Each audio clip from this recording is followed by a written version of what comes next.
बिस्मिल्लाहिर्रहमानिर्रहीम, अस्सलाम वालेकुम नाज़रीन। चीख उठा कराची आप देख रहे हैं, मैं हूं साइमा कमल। इस वक्त पूरे कराची को अगर देखा जाए तो सफ़े मातम एक बिछी हुई है इस हवाले से कि कराची को अल्लाह ताला ने सैलाब की आफत से तो महफूज रखा, लेकिन एक सैलाब कराची में हर कुछ अरसे के बाद आ जाता है और वो होता है स्नैचिंग, डकैतियों का सैलाब।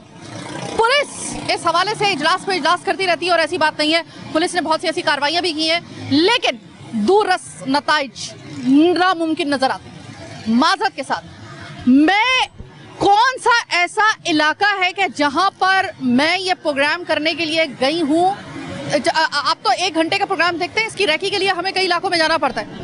कौन सा ऐसा इलाका है कि जहां पर लोगों ने मुझे पकड़ पकड़ के ये नहीं बताया है कि ये देखिए इस जगह हम लुटे हैं, और कौन सी जगह है बिल्कुल शाराए आम है, वहां पर अगर आपको कोई गुप्त इलाकों में अगर आपको लूटा जाता है तो वो समझ भी आता है कि चलो ऐसा है कि शायद नज़र से पिन्हा इलाके हैं।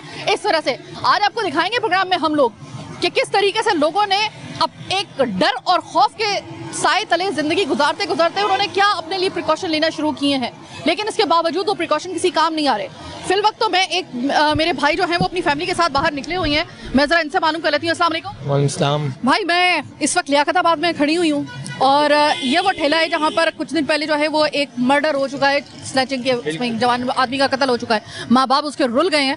अभी आप मुझे ये बताएं कि एक कराची का ऐसा बासी जो कराची का हकदार है, कराची में रहने वाला है, सुना है कि वो हर कुछ अरसे के बाद एक तलवार के तले ज़िंदगी गुजारता है, साए तले ज़िंदगी गुजारता है। कुछ पता नहीं होता बाहर निकले अपने बच्चे और बीवी के साथ और कब जो है वो उसको मार दिया जाए, कब उसको जो है लूट लिया जाए। बिल्कुल आप सही कह रही हैं, कोई हालात का भरोसा ही नहीं है। यहाँ पे आए दिन स्नैचिंगें होती रहती हैं, रात बेरात कुछ नहीं पता होता। आप यकीन करें, हम यहाँ पीछे गली में रहते हैं, बहुत नाइस बंदा था, कभी किसी के पास पैसे वैसे कुछ नहीं होते थे, वो कोऑपरेट कर लिया करता था, यार बाद में दे जाना भाई, कोई मसला नहीं है, खैर है। कोई इतना कोऑपरेटिव नहीं होगा, आज उसको इसी अल्फाजों में याद रखा जा रहा है कि वो बहुत नाइस बंदा था। उसके घर का चूल्हा बुझ गया, कौन उसके घर का चूल्हा जलाएगा। अब वही है ना कि उसके सुना वालदैन भी उसके मौजूद थे, वो सुना कि उसके वालदैन सुना बड़ी बुरी हालत है उनकी, बहुत बुरी हालत में। अभी यहाँ एहतजाज किया हुआ था, यहाँ के सारे दुकानदारों को आज एहतजाज करना चाहिए था, दुकान बंद करके यहाँ रोड पे धरना देना चाहिए था, ताकि लोगों को पता चलता कि कल को हमारे साथ भी ये सीन होगा तो क्या होगा। यहाँ की पुलिस जो है, अगर मैं लियाकताबाद में, अभी प्रोग्राम का पहला हिस्सा लियाकताबाद में, अभी तो मैं पूरे कराची में आपको लेके जाती हूँ। लियाकताबाद पुलिस कामयाब हुई है किसी किस्म का आपको रिलीफ देने में या नहीं? बस क्या करें, वो लोग भी आते हैं यहाँ पे, इतनी जब आते हैं तो यहाँ से लोग चले जाते हैं, सब परेशान होके बैठे हैं, क्या करें। बस अल्लाह से दुआ ही कर सकते हैं कि अल्लाह पाक सबको हिफ्ज़-ओ-अमान में रखे अपनी।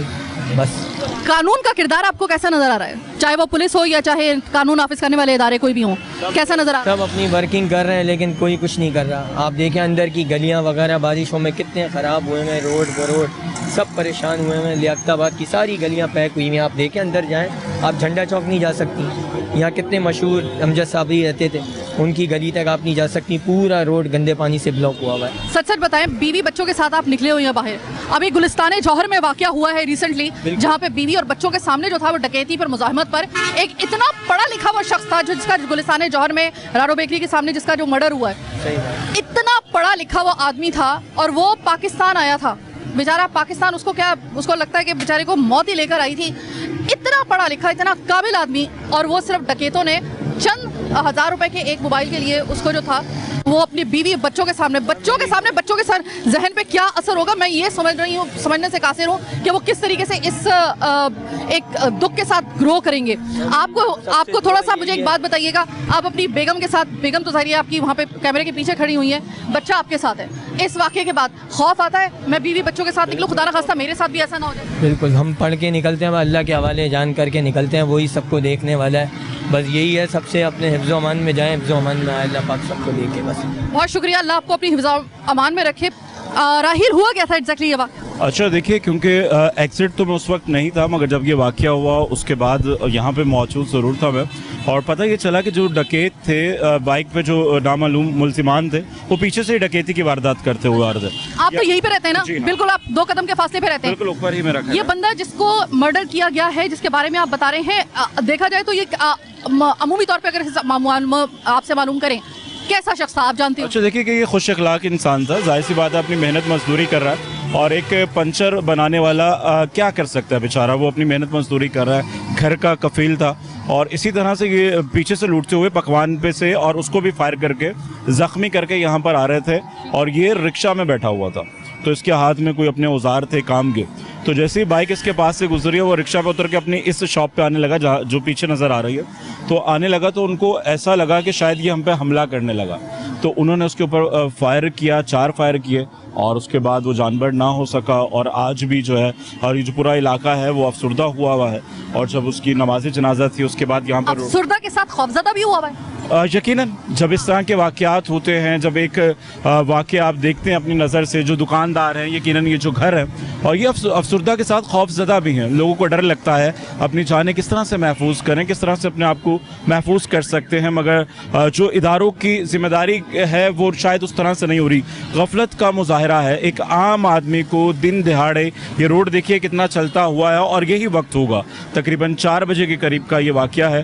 रोड है, दिन दिहाड़े किसी को भी आके कोई दरिंदगी का निशाना बना जाए और हम खामोश बैठे तमाशाइयों की तरह है, आज कोई जा रहा है, कल कोई जा रहा है और ये शहर भर में वाक़यात बढ़ते चले जा रहे हैं और जिसकी रोकथाम बहुत ज़रूरी है। और आपके इस प्रोग्राम के तवस्सुस से यही मैसेज है कि अगर इस दरिंदगी को नहीं रोका गया तो यहाँ पे जंगल का कानून आ जाएगा। जंगल का कानून आ जाएगा नहीं, मुझे तो जंगल का कानून लग रहा है, क्योंकि जो असल वाला कानून है वो तो पता नहीं कहाँ पर है। जब आपकी पुलिस जो है वो सिर्फ इस वाक़े का इंतज़ार किया करे कि वारदात हो जाए, जब एहतजाज हो तो वहाँ पे जाके ज़रा मामलात को ज़रा देख लें, चाहे वो किसी के मर्डर की वजह से होने वाला एहतजाज हो या कोई स्नैचिंग की वजह से या फिर स्नैचिंग की वारदात के दौरान किसी को कत्ल कर देने के हवाले से कोई भी एहतजाज होगा, वहाँ पे एहतजाज ठंडा कराने के लिए लगता है कि पुलिस को रखा हुआ है। तो ऐसे में आपको लगता है कि ये कोई अचंभे की बात नहीं है कि अगर आपके इस लियाकताबाद में अगर ऐसे हालात हो गए? हाँ बिल्कुल, देखिए कि अफसोस की बात है ना कि जिनकी जिम्मेदारी है अगर वही लोग देर से आएंगे, बात करेंगे। आज भी जब अहले इलाका नमाज जनाजा अदा करने के लिए जा रहे थे, यहाँ पर उस मैयत को रोका गया एहतजाज रिकॉर्ड करवाने के लिए। आवाज़ इसीलिए बुलंद की गई कि आइंदा कभी ऐसा कोई और अमल ना हो या जो भी इसके ऊपर हिकमत अमली इख्तियार की जाए, कानून की पासदारी होनी चाहिए। मगर उस वक्त तक ना तो यहाँ पे SHO साहब मौजूद थे ना कुछ थे। जब एहतजाज ख़त्म हो गया, लोग चले गए और उन्हें पता था कि उनकी सुनवाई नहीं होगी। एक आम आदमी सिर्फ बोल सकता है, चीख सकता है, अपनी आवाज़ को बुलंद कर सकता है। आवाज़ आप चूंकि इधर ही रहते हैं, ये वाकया भी इधर हुआ है, सारा माजरा आपके सामने हुआ है। आप ये बता रहे हैं कि एक बंदे को कत्ल करता हुआ वो स्नैचर्स आ रहा था और उसने फिर दूसरा कत्ल कर दिया। तो आपको नहीं लगता कि राहील, चूंकि देखें आपसे इस वक्त जो मैं बात कर रही हूँ वो मैं इस पैराए में कर रही हूँ क्योंकि आपके 2 कदम के फासले पर आपके सामने ये वाकया हुआ था, तो आप ऐनी शाहिद भी हैं एक तरीके से।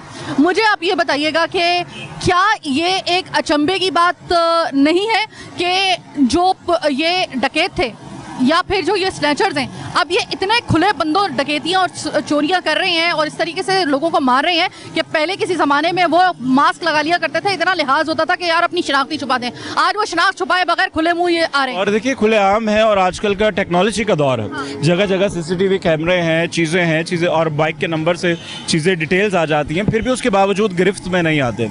और ये आए रोज़ का मामूल है, कभी किसी का मोबाइल छिन जाता है, कभी होटल से चीज़ें छिन जाती हैं, कभी कोई एतराफ़ में सराउंडिंग में ये चीज़ें होती रहती हैं। अभी ही हमारे ऑफिस में एक साहब हैं, उनके बेटे के साथ मोबाइल छीनने के दौरान उसको फायर किया गया, जबकि पेट से आर पार गोली हुई, उनका गुर्दा बच गया। और ये वाक़यात पे दर पे हो रहे हैं। Thank you so very much. Raheel हमारे साथ मौजूद थे। राहील ऐनी शाहिद हैं इस पूरे वाक़े के, जो ये अंदरनाक वाक़या हुआ, और इनका ये भी कहना है कि लियाकताबाद की तकरीबन हर दूसरी गली के अंदर अब ऐसी वारदातें हो रही हैं और लोग इतने मायूस हो चुके हैं पुलिस के किरदार से कि उन्होंने FIR दर्ज करवाने का सिलसिला ही ख़त्म कर दिया है। जो अब तक FIR दर्ज हुई हैं वो भी पुलिस ने समझ लें कि एक तरीके से जो है वो लोगों ने कहा कि कुछ और नहीं कर सकते तो एक दफ़ा FIR दर्ज करवा के दिखा दे, कोई और ऑप्शन नहीं है उनके पास। वरना अक्सरियत ऐसे लोगों की है, इससे कहीं ज़्यादा अक्सरियत ऐसे लोगों की है कि जो कि FIR तक दर्ज करवाने के लिए इस वजह से तैयार नहीं हो रहे कि थानों के चक्कर कौन लगाएगा, जो लुट गया सो लुट गया। लेकिन जिसका कत्ल हुआ है उसके लिए तो FIR दर्ज होगी और हम इसका फॉलोअप लेंगे, चाहे इसमें जो है वो आपको किसी पुलिस अफसर का तबादला करना पड़े, आपको अपनी पूरी की पूरी जो है वो बिसात बदलनी पड़े।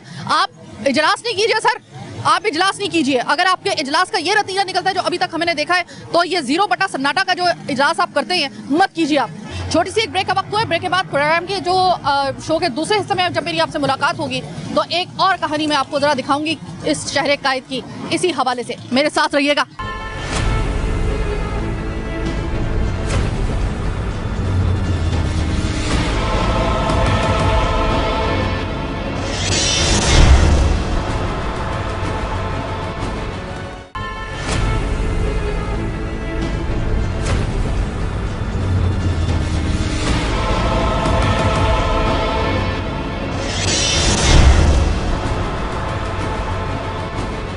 ब्रेक के बाद खुशामदीद। लियाकताबाद से सीधे हम आए हैं गुलशन इकबाल ब्लॉक 10। मैं ब्लॉक 10 में क्यों आई हूँ? मैं तो पूरे कराची में आपको लेके चली जाऊँ तो कोई ऐसा इलाका नहीं है कि जहाँ पे कोई ऐसी वारदात ना हुई हो। वारदात नहीं, वारदातें हुई हों। जनाब, ये आप देख लीजिए कि ये एक भरी पूरी सड़क है, शाहराए आम है। शाहराए आम पर यहाँ पर अभी कुछ दिन पहले डकैत आते हैं और लाइन के साथ सारी दुकानों को लूट के चले जाते हैं और कानून का कोई खौफ नहीं, एज यूजुअल। अनफॉर्चुनेटली यहाँ पर मैं अभी आपको लेके जा रही हूँ उन दुकानों पे। इन लोगों ने क्या किया है कि इन्होंने अब आपने अक्सर देखा होगा कराची में बहुत सी दुकानों के बाहर जो है या जनरल स्टोर्स के बाहर जो है वो जंगले लगा दिए, लोहे के जंगले, ताकि जो है वो इन लोगों से बचा जाए और उसमें से भी वो आके जो है वो डकैती कर जाते हैं। ये तो हाल हो गया है हम कराची वालों की बेअमानी का। मैं ज़रा आपको लेके जा रही हूँ। यहाँ पे जनरल स्टोर भी है, यहाँ पर जो है इजी पैसा शॉप भी है, मोबाइल शॉप भी है, इसके अलावा जो है वो एक होटल भी है, चाय का होटल भी है। सब लुट गए, सब लुट गए। इधर ही सड़क के ऊपर बड़े तसल्ली के साथ उन्होंने कार्रवाई की है। मज़े की बात, अफसोस की बात, आप इसको मज़े की बात भी कह सकते हैं, आप इसको अफसोस की बात ज़्यादा कहें तो ज़्यादा बेहतर होगा, क्योंकि लोगों ने यहाँ पर पुलिस पर एतबार करने से साफ इनकार कर दिया। उन्होंने कहा कि हमने FIR दर्ज नहीं करवाई, कुछ करना तो है नहीं उन्होंने, उनके हाथों जलील हों।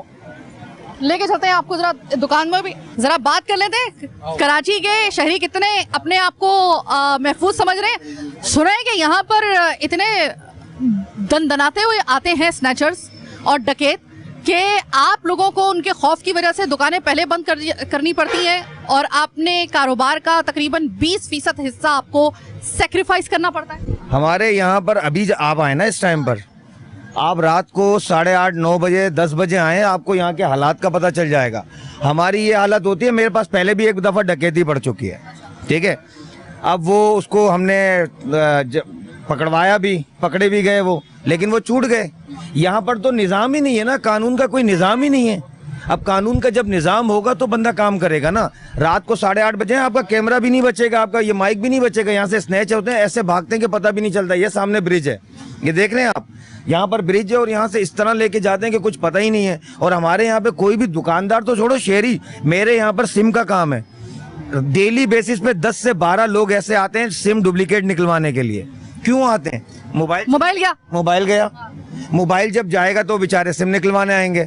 और सिम की कंपनियों ने भी 250-250 रुपए की सिमें कर दी हैं डुप्लीकेट की। तो अब अंदाजा लगाएं पब्लिक क्या करेगी।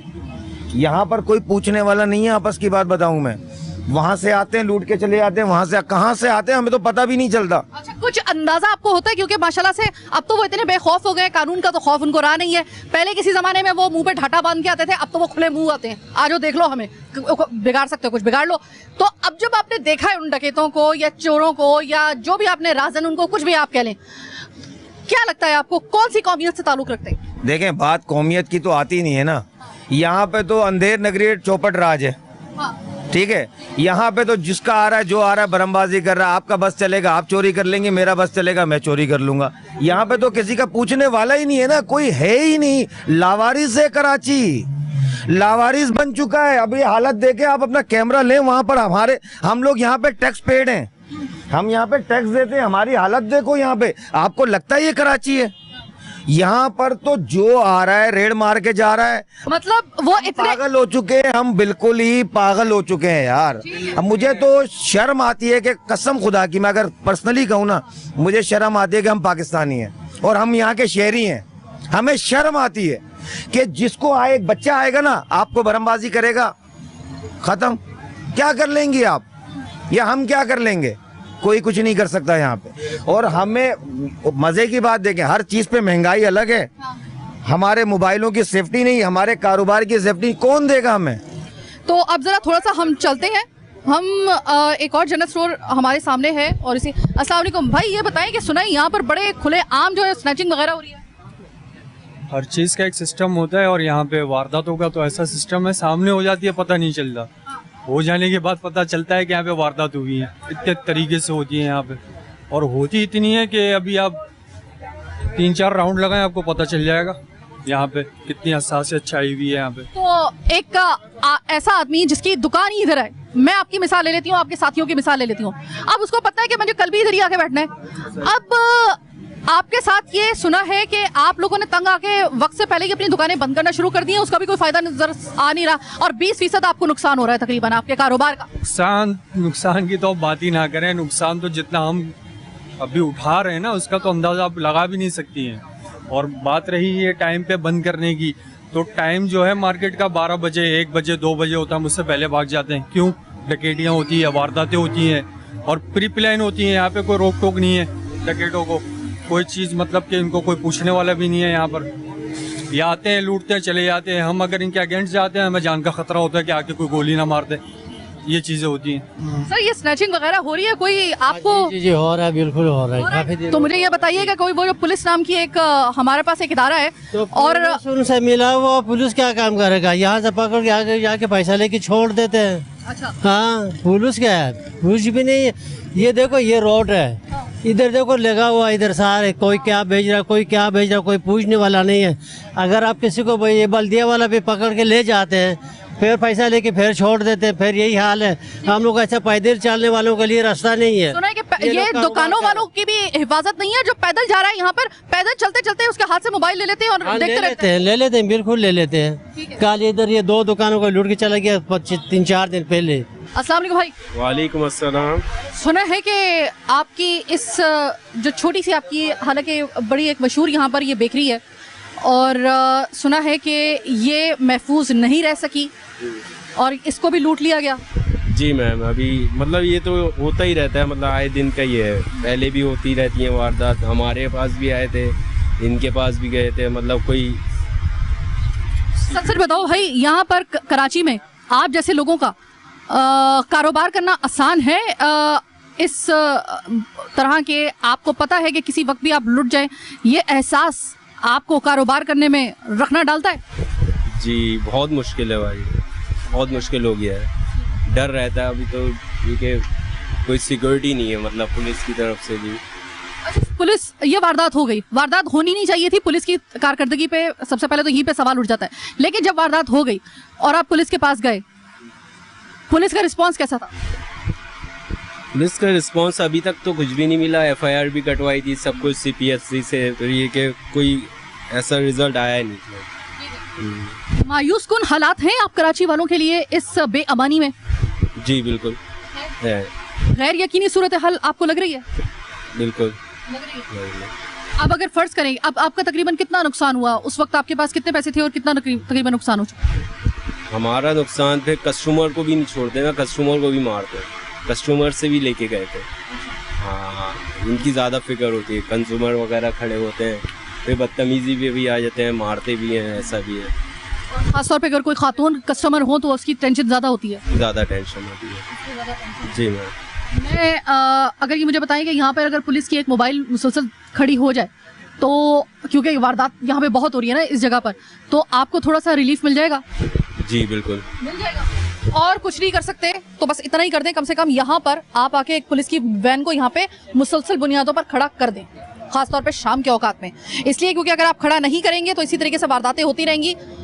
वैन खड़ी करने से और कुछ नहीं तो कम से कम इतना खौफ तो होगा कि कम से कम कुछ नहीं ना होने से कुछ होना बेहतर होता है। वरना ऐसा भी हुआ है कि पुलिस की वैन सामने खड़ी होती थी और सामने बंदा लुट जाता था, लेकिन कुछ ना होने से तो कुछ बेहतर ही होता है कि कुछ हो जाए, हो सकता है उसी की वजह से कुछ बेहतरी आ जाए, लेकिन कुछ कहा नहीं जा सकता। बहरहाल एक ऑप्शन है, कम और कुछ नहीं कर सकते, यही कर दें कम से कम। अस्सलाम वालेकुम भाई। जी सुना है कि कराची में कारोबार अव्वल तो महाल वैसे ही हो चुका है और जो थोड़ा बहुत हो रहा है वो स्नैचर रहने नहीं दे रहे और ऐसे ऐसे लोग जिनका कराची से कोई ताल्लुक नहीं है वो आगे लुटेरे आपको लूट के जा रहे हैं। अभी मिसाल के तौर पे देखिए, मैं दुकान अभी खोली, अब तक नाम भी चेंज नहीं हुआ है, मुझे खोली है 15-20 दिन। अभी दुकान खोली है डकैत आके यहाँ पे तकरीबन 25 से 30 हज़ार रुपये यहाँ लूट के चले गए। सामान भी लूट गए कंपनी वालों के और कैश भी लेके चले गए। मेरा एवरी अपना तेल के कार्टन ये वो।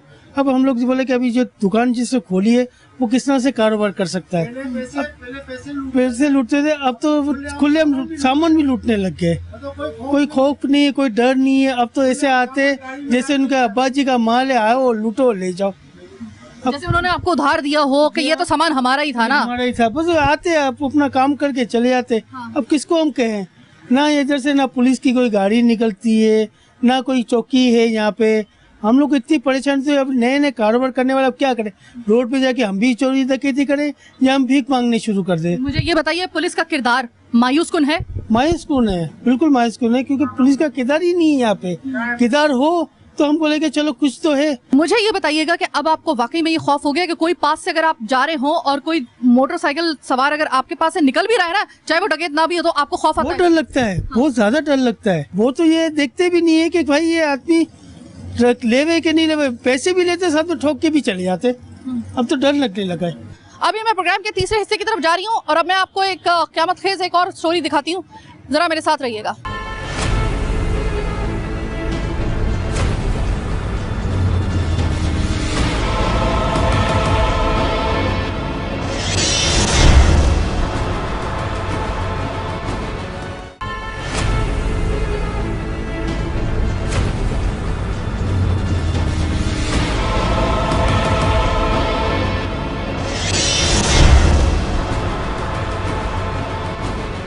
ब्रेक के बाद खुशामदीद।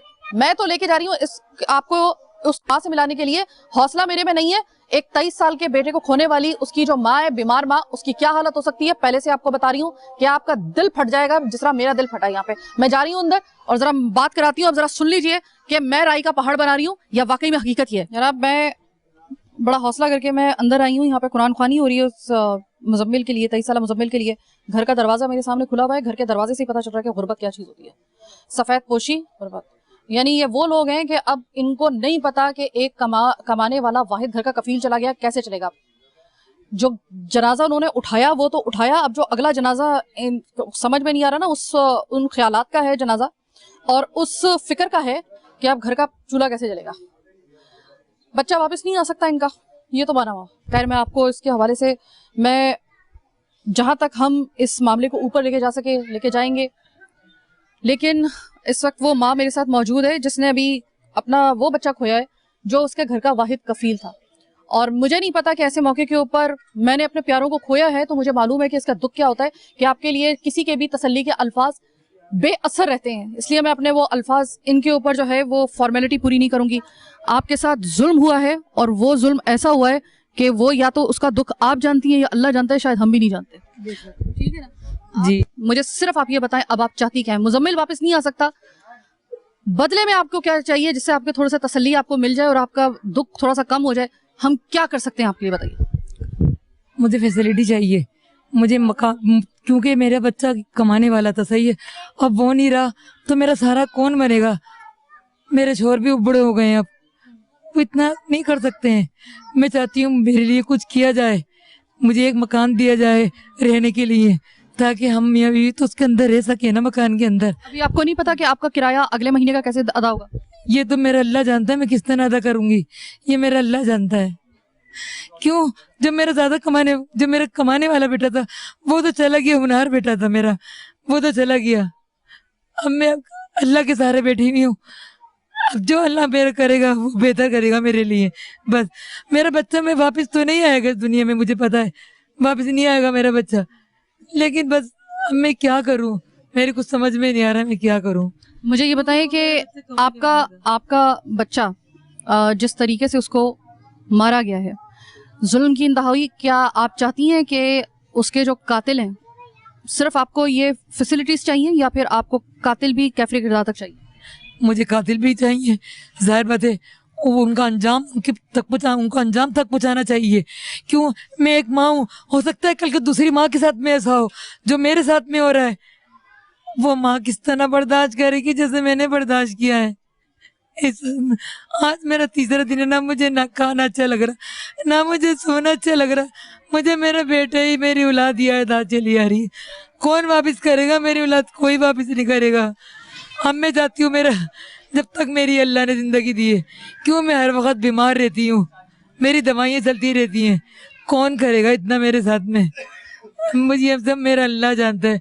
मैं चाहती हूँ, मुझे फैसिलिटी चाहिए, मुझे मकान चाहिए, मुझे और भी कुछ चाहिए। क्यों? जहर मतलब मेरा जरिए चला गया, जो मुझे कमा के माशाल्लाह ला के देता था, जो मैं सब कुछ करती थी उसकी कमाई से। अब मैं क्या करूँ, मेरे कुछ समझ में नहीं आ रहा। मुझे सपोर्ट करें बस, किसी भी न किसी तरह। मेरा जवान 23 साल का बेटा था, मेरा 23 साल का जवान बेटा था, 23 साल का मेरा बेटा। कौन लेकर आएगा मेरे बच्चे को? कोई नहीं ला सकता मेरे बच्चे को। कौन लाएगा? मेरे घर में कमाने वाला था वो, कोई नहीं लाएगा मेरे बच्चे को। अब कोई नहीं लाएगा। अब आप मुझे बता दें, वो लुगत बता दें जिसमें एक माँ को, जिसको 23 साल का बच्चा मार दिया हो और जिसको बचाया जा सकता था लेकिन उसको नहीं बचाया जा सका, 23 साल का बच्चा जिस माँ ने खोया हो। मुझे वो लुगत बता दें कि कौन सा ऐसा लफ्ज है कि जो मैं इसको औरत को कहूँ उसको तसल्ली आ जाए। जनाब, आपको मैं एक और चीज दिखा दूं। ये मुजम्मिल के भाई हैं, जो सिर्फ ये दो ही भाई थे। ये इसके बड़े भाई हैं जो कि मेंटली रिटार्टेड हैं। इनकी हालत आप देख लें और सोचा भी नहीं जा सकता है कि ये कमाने के काबिल हैं। ये इनके वालिद साहब हैं कि जो कि एक बहुत ही मेहनत कश हैं, जो कि तौलिया कंधे पे डाल के जो है वो गली गली में फेरी लगाते हैं।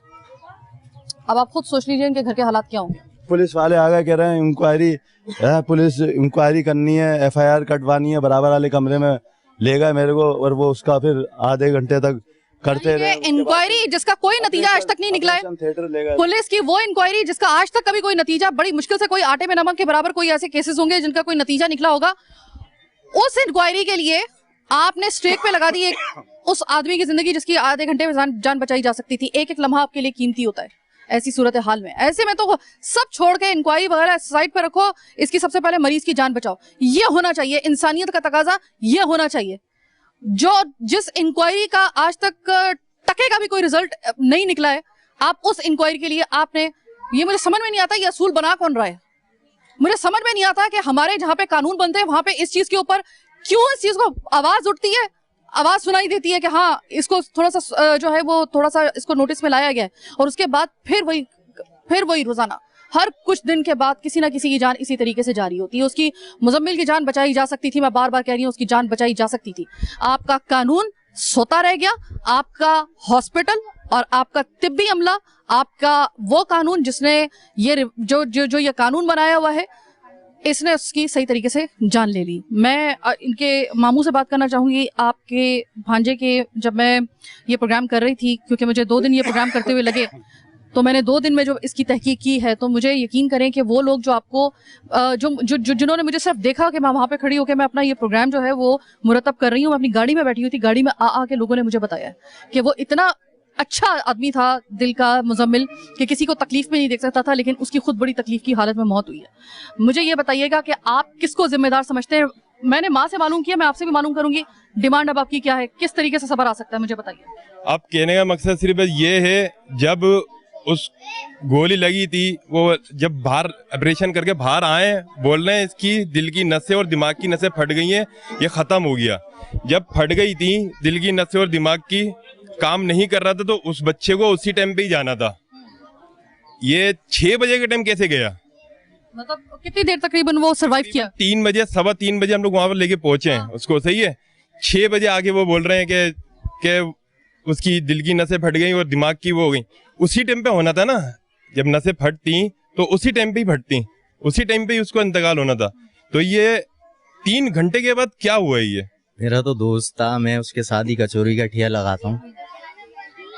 वो इतना अच्छा था कि बस उसकी तो किसी से दुश्मनी भी नहीं थी, उसको बहुत गलत मारा और उसकी सेफ्टी नहीं है, हम लोगों की सेफ्टी नहीं है। पहली बात ये है कि हम लोग सेफ्टी किससे मांगे अपनी। और अफसोस की बात यह है कि कराची वाले की कराची में सेफ्टी नहीं है, और वो भी गैर मकामी लोगों के हाथों। बिल्कुल, अकेला कमाने वाला था, उसका भाई एक देख लिया आपने माशाल्लाह से। अब उसका घर का सरवाइव कौन करेगा? ये हुकूमत से अपील है कि इनके घर के लिए कुछ सोचें। बहुत गरीब था वो, और कातिलों को लाजमी पता लगाएं। कातिल जो है वो धड़ल्ले से घूम रहे हैं। हमारी पुलिस सो रही थी, MLO बोल रहा है MLO कटवा, वो मरने के बाद भी उसकी MLO कटेगी और उसकी वो पोस्टमार्टम होगा, उसको छोड़ नहीं रहे। ये कहाँ का रूल है, कहाँ का कानून है? कराची में सारे बैठा दिया, उनको नाम लिखना नहीं आता है, उनको बैठा दिया जॉबों पे। यहाँ के लोग रिहायशी बिल्कुल वो डर डर के जी रहे हैं। अब उनको हर घर में घुस जाते हैं, उनको अब तो घर में भी घुसेंगे चोर। वो जब बाहर मार रहे हैं धड़ल्ले से, तो वो घर में भी घुस के मार सकते हैं। सेफ्टी नहीं है हम लोगों की। पुलिस वाले आते हैं, उनको लगता है जहां उनका पैसों का काम होगा वहां वो सही करते हैं इंक्वायरी, और जहां पैसे नहीं मिलते वहां तो बोलते हैं अरे वहाँ पे सिर्फ सोइम वाले दिन फातिहा पढ़ने के लिए आ जाते हैं। बिल्कुल। यहाँ कितने घर ऐसे हैं जिनका कोई खाने के रात का बंदोबस्त ही नहीं है। खास तौर पे एक तबका उर्दू स्पीकिंग, ना इसको कोई जॉब मिल रही है, कुछ भी नहीं मिल रहा है इसको।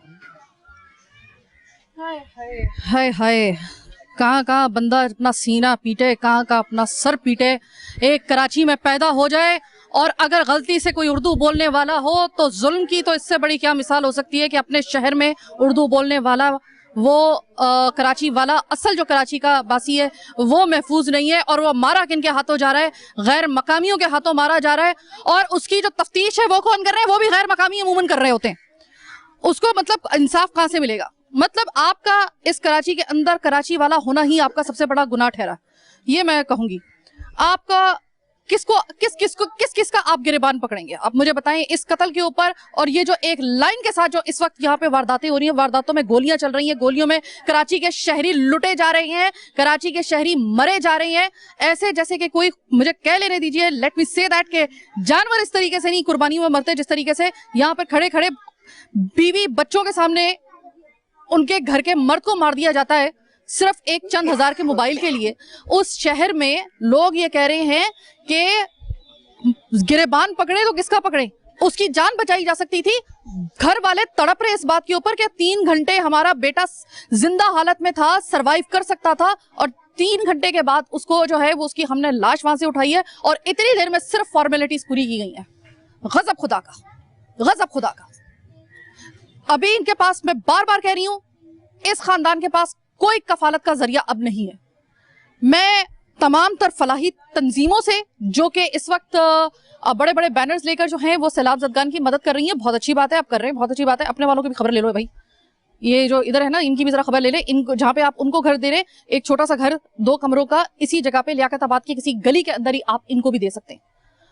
कोई उसके लिए इतना बड़ा, इसके इनके कोई 2 मियाँ बीवी है, एक मजजूब इनका बेटा है जो कि मेंटली रिटार्टेड है, 3 लोग हैं सिर्फ। और बेटा वापस नहीं आएगा, मुजम्मिल वापस नहीं आएगा। कम से कम कोई थोड़ा सा तो इनको इस बात की ढारस बने कि आगे जिंदगी चलेगी कैसे, कोई इनको थोड़ी सी रोशनी तो नजर आए। ये है भाई आज का प्रोग्राम। अब भाई कराची वाले हैं तो जरा कराची में रहने से पहले ना अब सोच लीजिए कि आपको किस कंडीशन पे कराची में रहना पड़ेगा। बाकी फैसला आपका। ये इदारे आपने देख लिए, अपने कारकर्दगी इनकी देख ली है, आपके सामने है, सारे हालात आपके सामने है। या तो फिर एक दफा फैसला कर दें कि कराची वाले उठाएं अपना बोरिया बिस्तरा, यहाँ से रफू चक्कर हो जाएं, चाहे समंदर बुर्द हो, कहीं भी हो, पहाड़ से छलांग लगानी है लगा दें। आप चूंकि अगर कराची वाले हैं और ये कराची एक दफा ही आप गैर मकामियों के हवाले कर दें और रहने दें फिर उनको। अगर ऐसा ही है ना, बार बार माओ की गोद उजड़ने से लाख दर्जे बेहतर है एक ही दफा में आप इनके बोरिया बिस्तरा बनवाएं, इनको कहीं इनको दरिया बुर्द करवा दें, इनको समंदर बुर्द करवा दें। यही हो सकता है एक ही दफा में ना, सभी एक सिरे से जो है वो कफन ओढ़ लें, ये ज्यादा बेहतर होगा बजाय इसके कि सिंगल सिंगल जो है हर कुछ अरसे के बाद किसी एक घर में हम जाकर किसी माँ का चिरा हुआ हम लोग कलेजा देखते हैं, आपको दिखाते हैं, आप देखते हैं, भूल जाते हैं। आज का प्रोग्राम चीखुटा कराची बस यहीं तक।